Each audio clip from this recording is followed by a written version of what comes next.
fa mbola ao anatiny izay fetiny ireny izay ihany fotoana manokana natolotry ny patient beauté ho an'ireo reny ny asabotsy teo moa ankoatra ny tolotra maro samihafa tamin'ireo vokatra ranomanitra mantsy dia nisy ihany koa ny fampahafantarana ireo vokatra hafa ihany koa moa izay netiny patient beauté.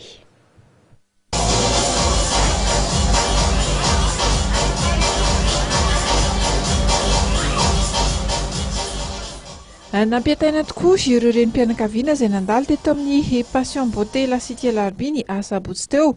Notolorana fanomezana hafa manokana tokoa izy ireo izay nividy ranomanitra teto.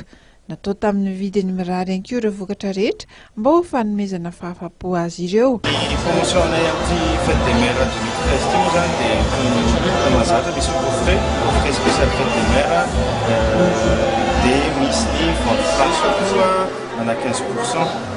Zay ny promotionnay miaraka amin'ny cadeau vita hoe isan-karazany. Nanomboka tamin'ny 15 mai teo koa moa zany ny patient beauté dia nanomana tombola ny 15 mai farana hatramin'ny 25 mai dia androany amin'ny 25 mai ariva no sariana le tombola azoana cadeau tsara be. Nampiavaka ny andro ny asabotsy ihany koa ny fampisehoana sy ny fampahafantarana ireo ranomanitra isan-karazany tamin'ny alalan'ny filatroana nataon'ireo tovovavy sy tovolahy tsara tarehy. Nanaparitaka ny antony vokatra izy ireo.